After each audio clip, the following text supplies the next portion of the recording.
Okay, audio check. How's the uh, how's the audio doing? Hey, David. Let's see. Let me get that whiteboard in a little better position. I wonder why it seems to be a little cattywampus.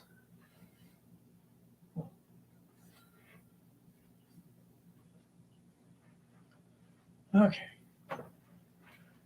we'll leave it there. Thanks, David. Rock. Hello, Rusty. Oh,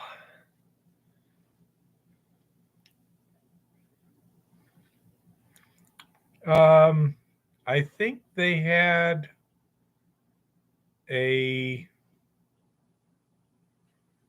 um, what do you call it? Daylight savings time change sometime. I think it was I yesterday. I think it was next Sunday it was supposed to happen. I don't know. Okay, according to me, it's 6 o'clock um, our time here. Let's see. Begins Sunday, Yeah, Sunday was yesterday. ends Sunday, November 6th, excuse me. Okay, so we didn't have that. Okay. No, it's next Sunday. Okie dokie. Anyhow, yeah, you should have seen me an hour and a half ago. I just got in from out at the ranch. Oh, yeah, yeah. Ground up a lot of where to do that. That stuff we screened from the dump was really damp. When I was screening some of it, that was actually shiny from the water, and that's why I had to use the vibrating screen technique. Um, and so it was a real pain to feed. Let's see, we had some time Friday, and I only got like 200 pounds done. So I went back out there um, before noon today and got it all ground up. First of all, I put in a different screen. I put in a 16 mesh window screen as opposed to the 20 mesh stainless steel screen that I've been using because it's just hard to get stuff through that screen. So I thought I'd see what a 16 mesh would do, and it did speed things up. I also found out that what I would normally try and do is throw in some of the raw ore and then some that's been ground once and throw it back up there and make a blend.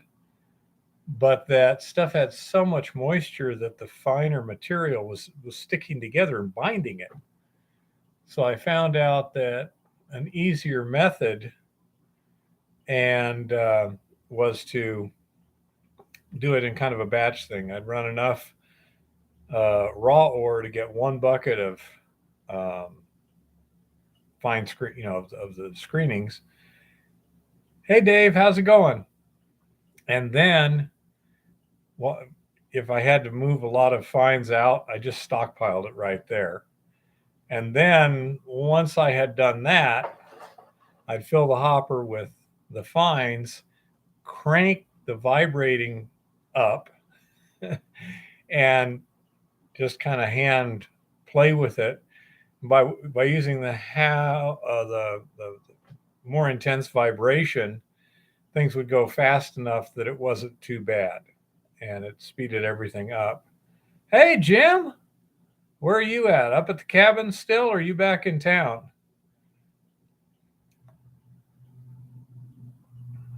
I presume up at the cabin, or you probably would have called and be here.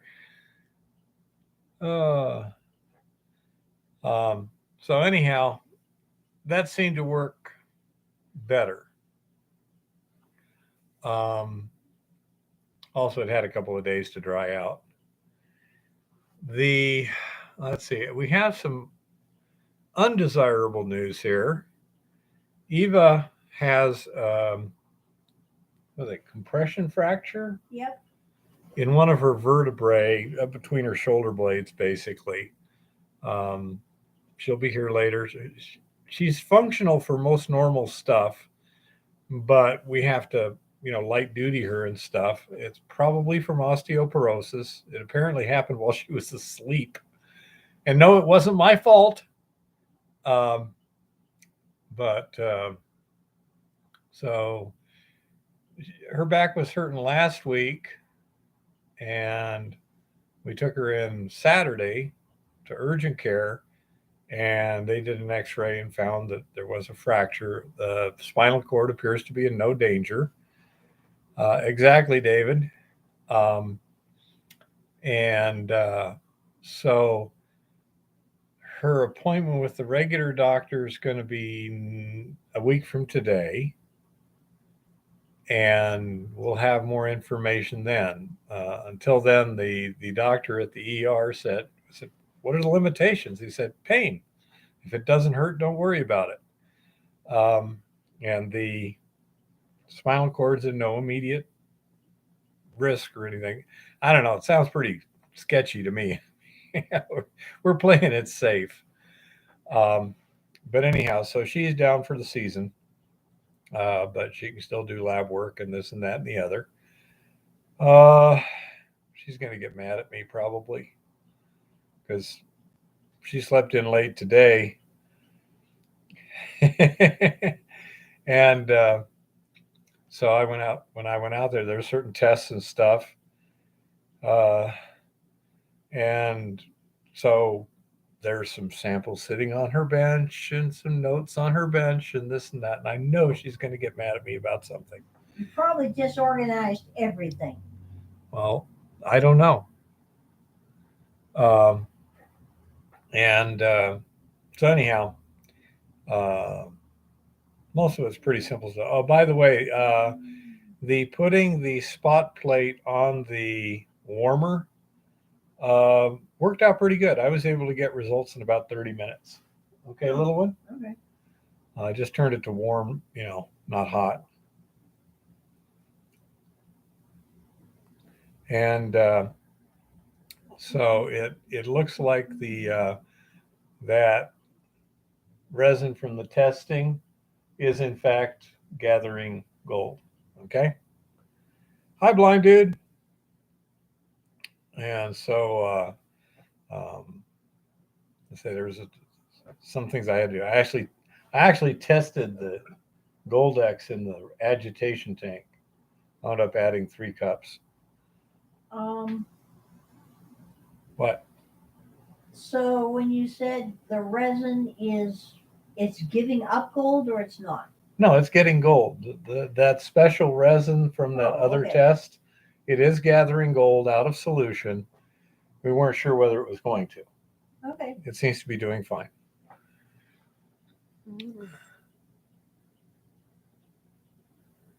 Okay. So, so that's undesirable news about Eva, but it doesn't appear to be anything. That's a weird looking eyebrow there. What the heck happened? Okay, that looks a little more normal. Looked bizarre after it. So it doesn't appear to be anything real serious, but nevertheless, it's significant. We'll have to take that into account and stuff. But she should be able to do all her lab work and stuff, so she's not going to get too bored, I don't think. And the other big announcement for this week is Chris has been working on a table. Now, this is probably a little bit more to 2 more significant digits than it needs, and a little bit more of a number of things than we need. But this is a table. When you're using fire assay, backyard style, and you don't have, as Rock Butcher mentioned, a $25,000 scale on a concrete pedestal to measure real small beads, there's another way you can measure them, and that's with a microscope. Now, this is a pocket microscope, and it has a reticle in it. So you look through there, you get the bead in the field of view, you focus it, and then move that reticle and you can measure it to the thousandth of an inch. It's basically like holding up a ruler next to it. And so by this, we can measure a bead down to 1/1000th of an inch. What's the smallest bead we've measured so far? Any idea? We had a couple of beads that were 10 thousandths. Okay. So at 10 thousandths of an inch,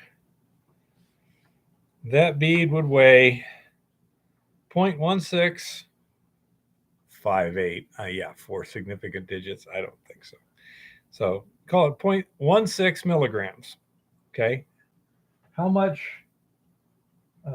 ore was involved in that, or what was the sample size? That was concentrated, panning concentrates from the sluice. Panning concentrates from the sluice. Yes. Okay. That was your clean cons from the sluice thing.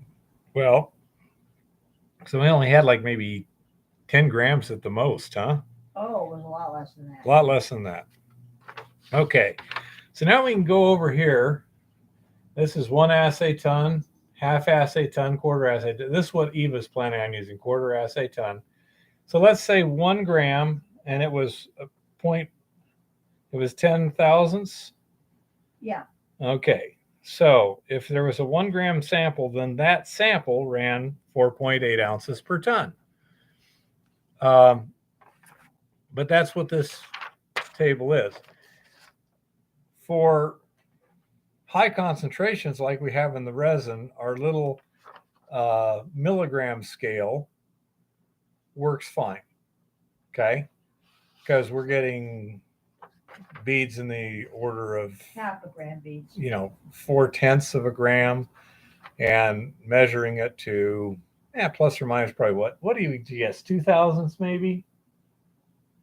I don't think it's measuring to 1 thousandth down at the low end. It goes out, my scale goes out to 3 decimal places. I know that would be 1,000th of a gram. Do you think it's actually doing that when you put the same thing on? Yeah, okay. Nope. So it's probably off. I think it rounds up and rounds down. Yeah, so it's off in the 3rd decimal place. But so we've never had to worry about stuff. Now that she's planning on doing actual rock assaying, to give you an idea, if she used a 1 assay ton sample, which is what, 28 something grams? 28.166. Okay. So 28.166 grams, and it was running 1 ounces to the ton. Well, let's see. 1 ounce to the ton would be a 0.018 thousandths of an inch bead. I can measure to 1,000th with this. So a lot higher precision. If you were to get a small bead, what was that? That one we got last time was what, 25,000? Yeah, 25,000. Boy, my eyes are getting bad because I had trouble seeing that. That was how many assay tons there, little one? I'm trying to remember what bead that was. That was the zinc precipitate stuff. Zinc precipitants, huh? And it essentially disappeared. That was 25 grams we put in there initially, right? Yeah, 25 grams of zinc. Okay. So that sample was running 3.02 ounces per ton. But remember what happened with that one, though. With that one, we ended up with a lead button, and we ended up with a little silver bead that has not digested in nitric acid. Yeah. So that's what this table is now. I think Chris wants to do a few more tweaks to it. Again, like, all those significant figures aren't going to matter. If you're measuring to the nearest thousandth, then seeing it to 4 decimal places is not going to matter. So, he might want to bring that over a little bit. if you have a 1/1000th of an inch diameter bead with a 1 gram sample, that's the smallest we have on this thing, which means that would be the richest material for that size bead. That's 0.0048 ounces per ton, or about a 1/2 of an ounce per ton. Now that would be a 1 gram torch assay. But that gives you an idea how delicate you can see stuff. So that's what this is for. And once he's done with it and happy with it and everything, then we will, anyone who wants a printable PDF copy can just let me know, and I will send it to you. And Jim, you and Lauren already have one of these printed up. I'm going to laminate them and 3-hole punch them. Do you and Lauren want them 3-hole punch? Is Lauren up there with you right now?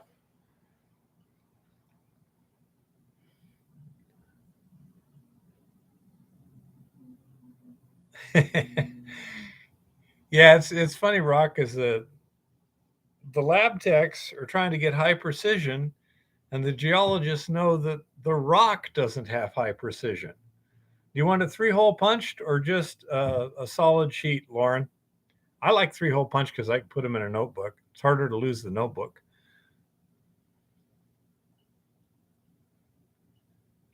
Okay, so Miner Jim does not want the 3-hole punch. Is that correct, Jim?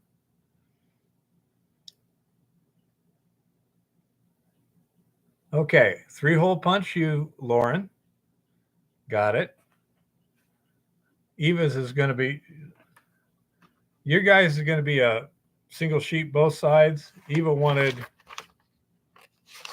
2 separate sheets. And of course, I'm going to do what Eva wants.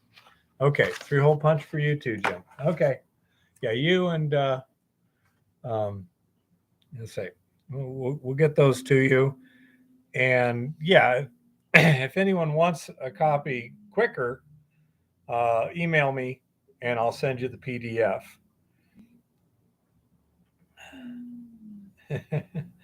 And so that will be a very helpful tool for people who are doing ore assays, because if you're using 1 assay ton, which is about as big a sample as most labs even do, sometimes they do 2 assay ton, but it's rare.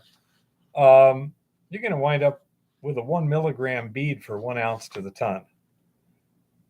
And my milligram scale doesn't reliably weigh a milligram. So we needed something a lot more precise without spending a whole lot of money. This allows you to have much better precision without a lot of money. And this thing here, if you go to the beginning of the live stream where we were chatting back and forth, you'll see a link to where you can get these. I forget exactly how much this cost. I believe the microscope was about $60 and the illuminator was 15 or 20. And most of the time you don't need the illuminator. You just have some external source of illumination that works fine.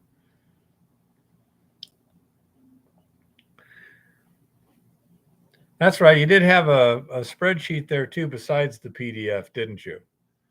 Okay. Anyone wants one? Just email me and I'll get it to you within a couple of days here.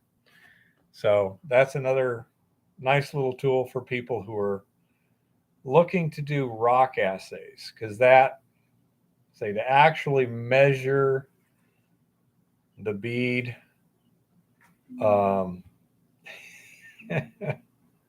if you're looking to directly weigh the bead from a fire assay, you're going to need a really good scale on a really solid pedestal in a really draft-free and vibration-free environment. So measuring the actual physical size of the bead is a lot easier to do, a lot cheaper. There are some negatives. You have to assume it's a round bead and stuff like that, which throws in a certain amount of uncertainty. But yeah, to actually get good measurement of the weights in those ranges, yeah, it gets real pricey and real difficult. Could be, Chris. I really don't know. Hey, Lincoln. So anyhow, I say that is now available in its first iteration. If you want to email me, um, once we get it all finished up, then we'll have a second iteration, and then hopefully, hey, blind dude, um, hopefully we'll get it up on the website where it's a downloadable PDF there too. So anyhow, I want to thank Chris for doing this.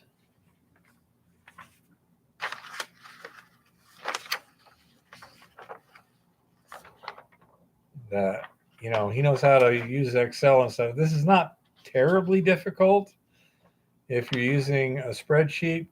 Once you set up the equations, it just does it itself. But me and electrons. And another thing, I specifically told Chris I wanted his name on this, and he doesn't have it on the first iteration. But I asked him if he could get it to me today for the live stream, and so he was in a bit of a hurry. Okay. Okay, LibreOffice. Okay, it's a spreadsheet of some sort. I have no idea. Oh. Excel. No, he says it's LibreOffice. That's Chris. That's an open. It got read in Excel. Yeah, it's an open source and free spreadsheet. Okay. So anyhow, that's the situation with that. That will be very helpful for Eva in the lab, and we'll get that all laminated and stuff for her, and then she'll be able to measure real small beads. So this, she's going to be using quarter assay ton. So 1/100th of an ounce per ton is about 2.5 thou, little one. Okay. That gives you an idea how precise that is. Itsy bitsy teeny weeny beads.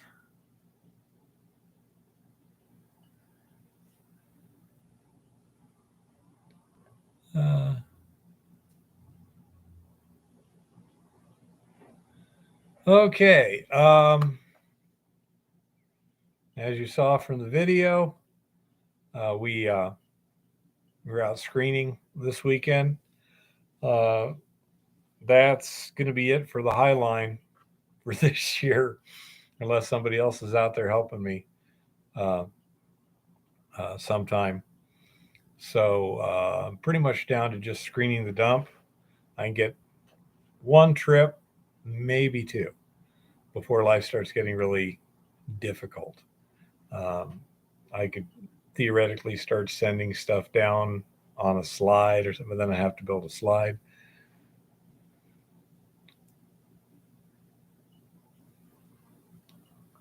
And so anyhow, not sure exactly what the ore grade is I'm getting, but everything I got from the dumps was good enough to actually do something useful.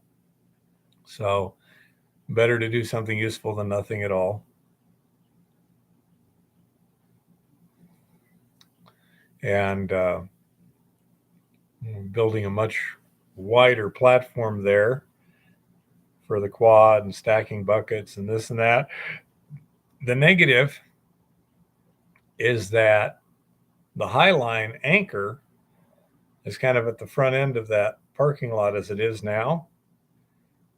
And somewhere when we keep moving it farther over, it's going to hit a tree, a big tree, not a little bush, big tree, this big a round tree. So we'll have to get it to where it just misses the tree.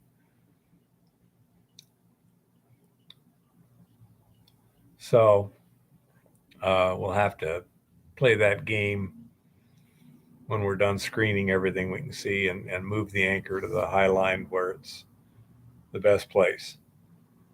The front rack on the quad worked very well.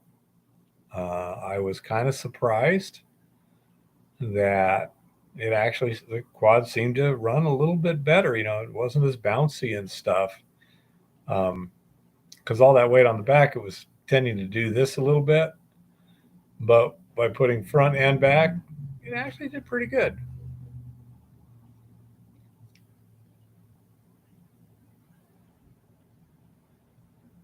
And so that worked out very well. That doubled productivity for, I think it was, I don't know, 150, $200 for a pre-built one. If we built one ourselves, it would have been a lot less. Yeah, that's right. There's kids banging on doors. Not our case. We're up, and the steps aren't lighted. So, yeah, I don't think we're going to have to worry about that. Well, a few little things over there we could give any. So, we're in good shape there. Eva's back. Screenings, table. Tricky hasn't signed in yet, but the elution formula that he gave us did not work very well. We got like 64 parts per million in the solution, so it's not really doing anything. Okay. That does not mean it might not work on somebody else's ore or somebody else's resin. It may be the resin too. We may have a resin that's really, really good at grabbing the gold and really, really reluctant to let go of the gold. That's correct, Chris. Just the hypochlorite, lye, and salt. That one. We're going to try another one with just the number 2 leach. That would be the salt and hydrochloric acid. And no pre-treats. We didn't have any canned cranberry. Yeah, we didn't have any what do you call it? Mercury to get rid of. We just thought, let's get whatever's in there. By using the lab, we were able to tell it's not getting the gold out. Now, maybe preferentially getting something else at this point, but that's okay. If it gets something else out, and then what we're going to do is with this particular batch of resin, what we got is 50 grams. Then we'll rinse that and everything, and then Eva will ash half of it and fire assay the other half and see how it works. Because if we can just figure out some kind of pre-treatment that we can ash the resin without significant losses, bingo, that'll work. Yeah, it could be, Chris. We were in a bit of a hurry. We'll have all winter to play games in the lab, and we're planning on it. And yeah, it makes perfect sense to me. Actually, we should probably just do the stages 1 and 2 in sequence next time and see what happens. We did get a lot of precipitants out of that solution, the elution solution, whatever they were. I don't know. Eva's got a lead button sitting in the conical mold right now from the first fire of the first batch of precipitant, and see what that looks like. And so we shall see. Still no breakthroughs. Actually, that button probably probably relates to the first electrolytic thing, all those precipitants. I will look at it when I get. Well, yeah. Yeah, that's right. It's the first electrolytic cell, got a lot of precipitants. Yeah. And that's what we're doing. Now that I took the sample before the electrolytic cell, I took that sample that we sent to the lab right out of the elution. Yeah, I know. So that the electrolytic cell has no effect on that. And it was only 64 parts per million gold. So we'll have to see what those precipitants seem to be. My guess is they're mostly base metals, which really won't do much when you Q-pel it. You're not going to wind up with much. And so, let's say, still playing games with the resin. And we've also got several resins that were sent us by Purolite. And I'm going to take the best resin, which was the Puragold 5011, and put some of that in a cartridge and try and load that. So we'll have something else we can try to elute. Because what we may have, the problem, we may just have a really good resin for grabbing, but a really bad resin for letting go. And it might be better to have a resin that's not quite as good at grabbing stuff and just using bigger cartridges. As long as it'll let go of it easy, that makes the system a lot simpler. You know? Or if it creates a stable, or we can ash it without losses. Or if we can ash it without losses. We'll see. But that's our thought, is we need to now try and load a different kind of resin and see what happens. You know, we had some Max Water stuff too. Oh my goodness. So let's see. That would have been very early on.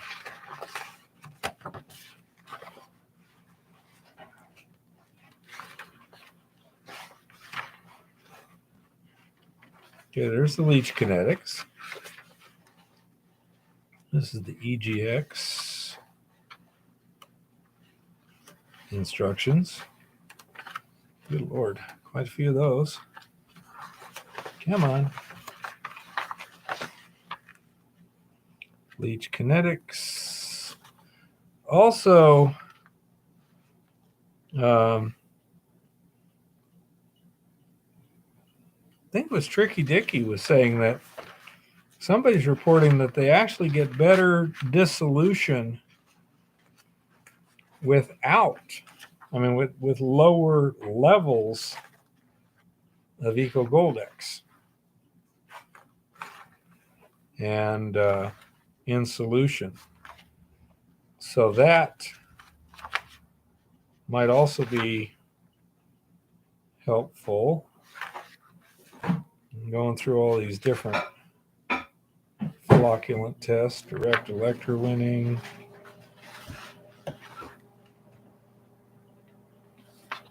Ion exchange at the mill.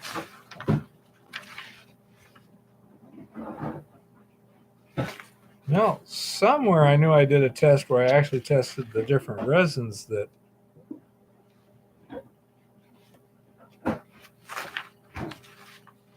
Chris sent me. And I don't. Yes, the 104133.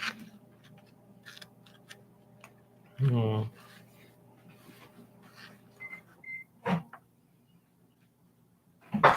I'll have to look some other time. But we may have a Max Water resin that did pretty well.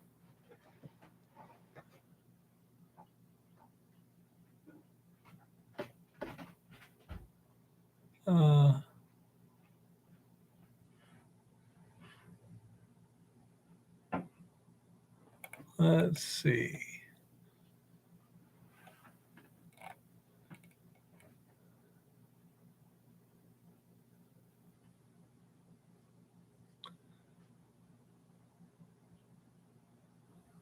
Okay, so everyone's talking about other stuff.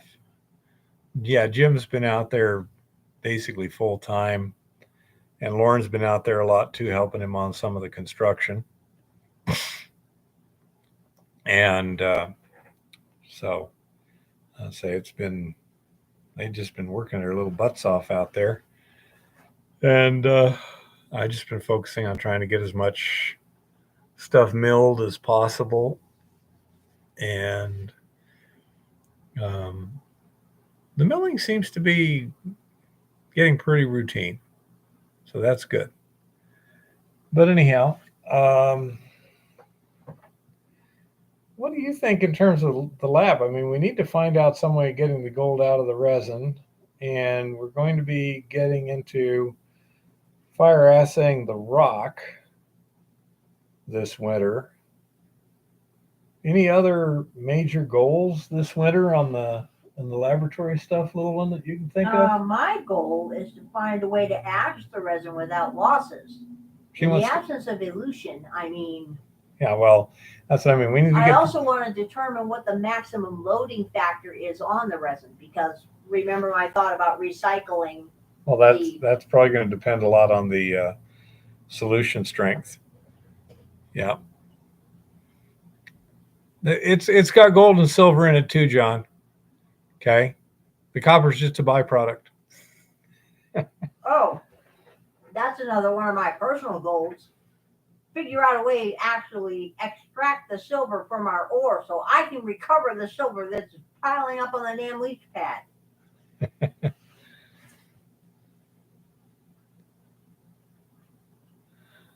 Yeah. Basically, as far as I see, it's the fire assay and the finding a way to process that resin well. I mean, we're just stacking resin up. Production has been well below my target, both because of ore grade and tonnage. I was optimistic on the speed at which we could mine because the stuff closer to surface was softer. Not entirely unanticipated, but not desirable either. And so we're still looking at usable weather right now. Let's see, what do we got for the 10-day? Okay, Wednesday is a low of 24, Thursday a low of 27, but both days one's a high of 42, one's a high of 37. So the average is high enough, and the tanks have such a huge thermal mass, and they're tarped so that the ground also provides some heat, that we should be okay. Oh, dearie. That's not looking good, little one. Oh, you stupid piece of crap. No, I don't want that. Oh, Monday, 18 for the high, 7 for the low. Tuesday, 16 for the high, 6 for the low. Wednesday, 16 for the high, 15 for the low. Sunday, 35 for the high, 14 for the low. We're going to need to get everything done by Saturday. We'll have to get those tanks empty. Because, yeah, once the highs start getting below freezing, yeah, you just got to get everything in the pond and let it freeze solid, giant ice cube. So we have one tank of pregnant solution right now, and we have one. Could you stop that, you piece of crap? Let's see. So we have a tank dissolving now. We're going to be gone tomorrow.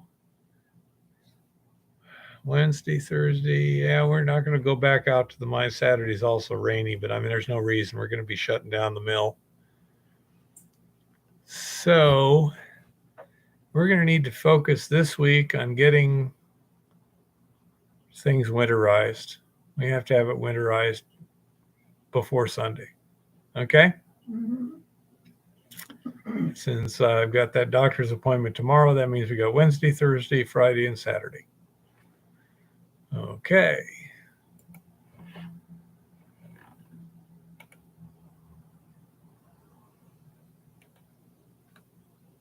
Hey, Lars, how's it going?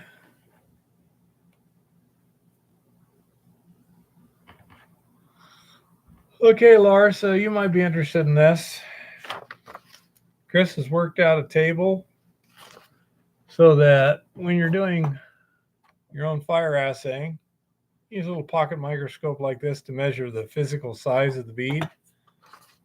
Then go to this table, and it'll tell you, depending upon the size of the sample that you're fire assaying, what your ore grade is. So we got 1 assay ton, half assay ton, quarter assay ton, 1 gram, 10 gram, and 25 gram samples. So if you want one of those, send me an email and I can send you the PDF and you can print it out and do what you want with it. Don't know if you're doing fire assay or not, but that'll allow you to deal with stuff. As I'll get up, I love that. Yeah, thank Chris. Let's say. So, yeah, for people doing fire assay at home, this is really, really, really useful. Yeah. Was it Hiddle was saying that the last balance he bought was like $10,000 or something?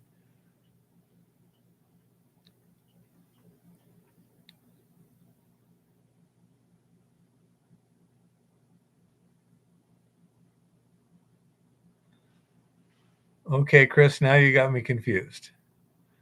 The 1, 10, and 25 gram samples only gives you results in troy ounces per short ton. Now, a short ton is standard American ton, 2,000 pounds.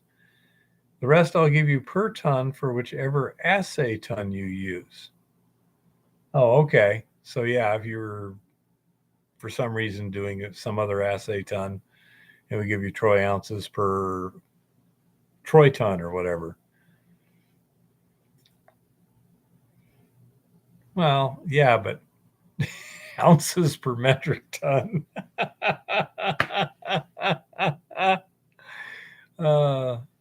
What is a long ton versus a short ton, Chris? Man, sounds so long ton. No, not tongue. Long ton, the imperial ton is named for a unit called ton in the Wattapois system of weights. Yeah, which would be our system of weights. So what's a short ton? Not to be confused with a short ton, a unit of weight equal to 2,000 pounds used in the United States and in Canada before metrication. Yeah. Okay. Short tons are 2,000, long tons are 2,200, I believe. 2,240 pounds, it says. Okay, so it's almost a metric ton. Holy crap. They got to make life difficult. Oh, absolutely, Rock. No, Dave, it's for the amount of sample. Okay. So, see, this goes down to like 1 gram because, you know, if you're doing a torch assay, you're going to only use like 1 gram of rock, 1 or 2 grams. But say you can go with a 1 gram, a 10 gram, a 25 gram sample, or you can go with assay tons, long tons or short tons, or metric tons, or whatever. And this is 1 assay ton, so that'd be roughly 30 grams. 30, 15, and that'd be 7.5 roughly grams. So it's the size of the sample that matters. Okay. It's not the size of the crucible is determined by the size of the sample, but this would be for different sample sizes. And so,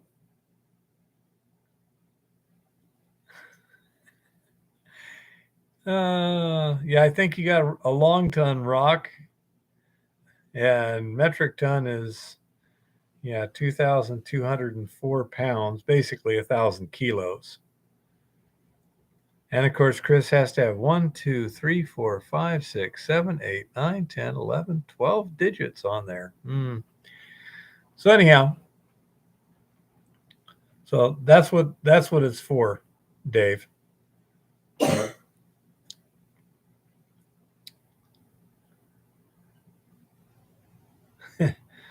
And of course, Lars has got a pun. A horse race on a ship is measured in not furlongs, as in not for long. For you, rock, that would be pretty good. For micro scale mining, quite often you got to be up around the half to 1 ounce to the ton if you're actually mining as opposed to dealing with a dump. You're dealing with a dump, 1/4 ounce per ton. It's usually pretty acceptable. If you can upgrade it, that's even better. So, but that's what this is for, so that Eva could do her rock samples and be able to measure the final beads, because we don't have the well, let's see, we don't even have a heated lab. Yeah. I don't know how. I have a hoopty ass lab. I don't know how a microgram scale would work at negative temperatures. They're plenty sufficient for me, Chris. I don't know if anyone else has something. I mean, the one thing that'll tend to mess people up, you might want to put a notation, as the sample goes up, sample size goes up, the ore grade goes down for the same size bead. So if you're running 2 assay tons, then you would look at the bead and then divide the ore grade by 2, you know?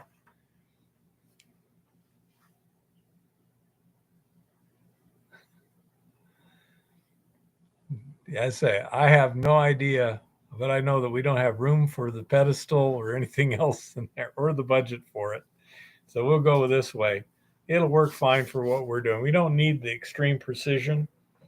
What we need is reasonable approximations, you know.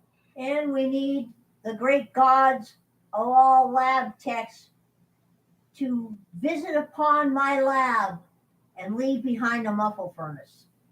Yeah, we may actually get you a muffle furnace without too much. Yeah.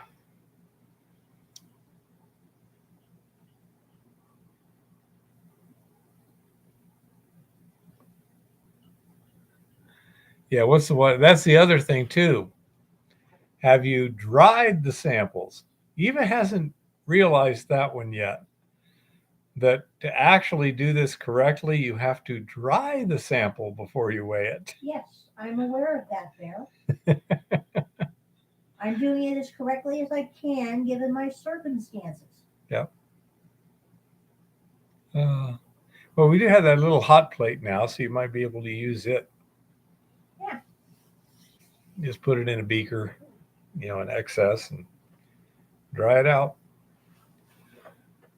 One of the next things I was doing. Let's see. When our lab moves to a climate control environment. Hear that, Lauren?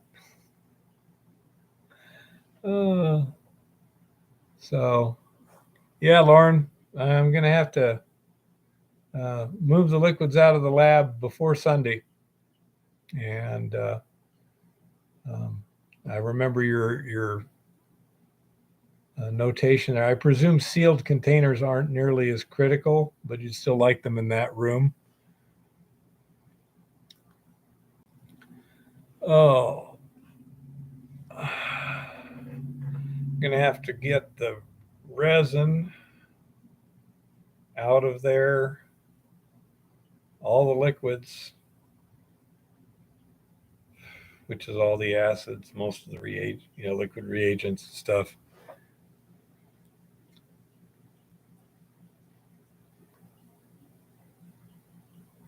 Oh, sure. I bet you there's times you're looking almost 20% water moisture in some of that stuff. Yeah, this is a pretty low heat. Yeah, it's got a nice low adjustment there.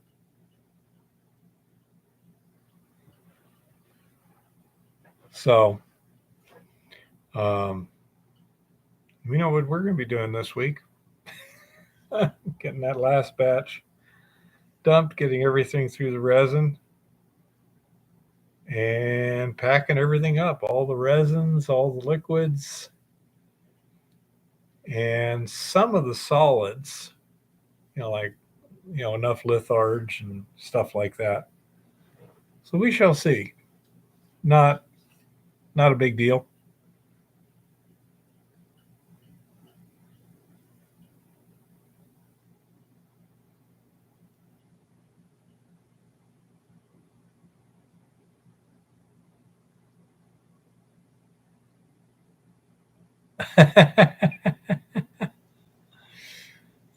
How much rain did we get this much on the surface stockpiles? Yeah. Yeah, that's a good question, Blind Sight. Up here, um, not so much the mining, because you can do that intermittently when you get warm spots, not too bad. But the milling, yeah, it's not the sort of thing that you can shut it down for a couple of days and then restart it up again. Um, the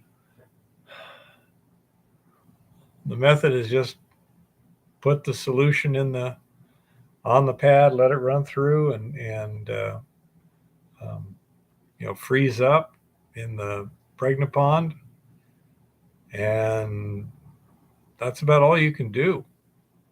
Unfortunately, we have more liquid than we like because we had rain a couple weeks ago, so that's undesirable. Right now, I can put all the liquids in all of our tanks. I just did that today. I've got a full pregnant tank, 2 full barren tanks. Well, I got a 3/4 pregnant tank, 2 full barren tanks, and a full load in the agitation tank. But all that's going to have to be dumped by Saturday. Oh, okay. Yeah, that gives us something to do this week. Uh,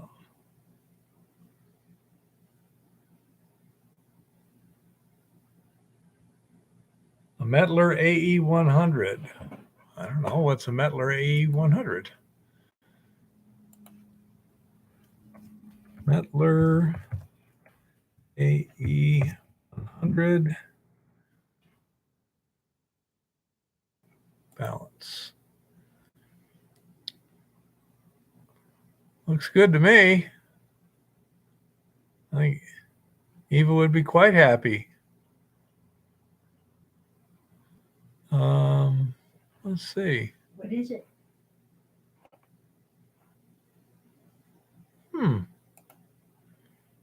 Apparently there's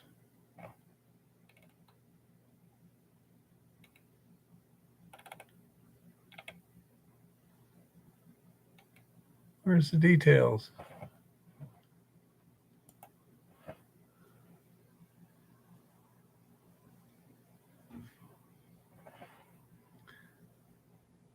Hey, Pennsylvania Patriot.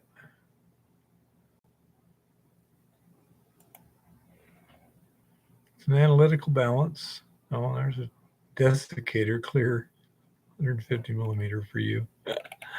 Okay.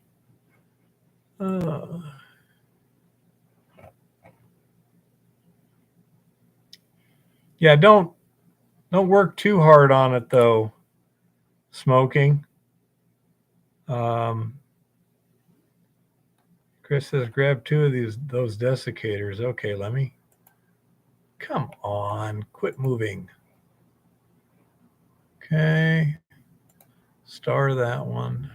Come on, done. Okay, saved it, Chris.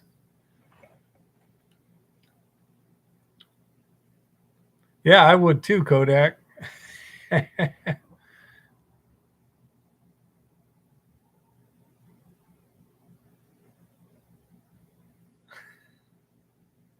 Yeah, sounds about right, Rock. So, what you need to do, Rock, in a case like if it ever happens again, change your numbers a little bit. Never be perfect. That makes him very suspicious. Oh, you want to take over for a minute, little one? I'll consider it. She'll consider it. And for those who came in late, she's got a compression fracture in one of her vertebrae. It's not dangerous, but she's light duty for the foreseeable future here. Hi, everybody. Hello. Yeah, Rock Butcher, I am taking it easy. As a matter of fact, I probably got this in my sleep, which I find bizarre and unaccountable, but it happens when you're an old lady, apparently. Hi, Chris. Hi, Blindsight. So, yeah, I mean, I get this weird, funny bone type pins and needles feeling that just explodes across my back if I move in certain ways. And it wakes me up when I roll over at night. Other than that, it's really not very painful per se. Yeah, no more head banging. Hi, Patriot. It's kind of bizarre, but I do have a doctor's appointment next Monday, so maybe I'll find out exactly how bizarre the whole thing is. We shall see. In other news, Walmart still does not have black Fruit of the Loom over the calf men's socks. It seems that in some vast sock conspiracy that's going on, everybody is supposed to wear those PEDs now. You know, the ones that used to be only girl socks that don't even cover your freaking ankles. For all you men out there, those are not real socks. Don't even go there, okay? I know what real socks look like. Those have never, ever, at any phase of their existence, been socks. So don't go there. It's just ridiculous, okay? It's totally and completely bizarre and ridiculous that I cannot find over the calf socks. Now, it's even worse because the ones I bought less than a year ago now all have holes in them, and never in my life have I gotten holes in a sock before the elastic wore out and they started falling down. So there is a vast conspiracy to rid the world of socks, and I am a victim of this conspiracy. That has now been conclusively proven here, people. I haven't seen Marks. If I had a Marks, I'd probably check there. I have checked every store in town except Target because I won't set foot in a Target ever. Period. End of story. No Target. Hmm. It is just, and we canned up some delicious pickled cranberries. I did these pickled cranberries extra sweet for the yo-yo that's in the kitchen right now, slacking off because he does not appreciate the true delight of tart, absolutely tangy pickled cranberries. But he's getting there, and they taste great on French toast. Just saying. Rock, as far as I'm concerned, nobody who is sane likes wearing ankle socks at all, okay? It's just ridiculous. Dave, when we go to Missoula tomorrow, I think it's tomorrow. Yeah. I'm going to ask him to take me to one of their Walmarts because we only have one in Helena. I think they have two or three in Missoula. So maybe their Walmart will have socks. It's possible, you know.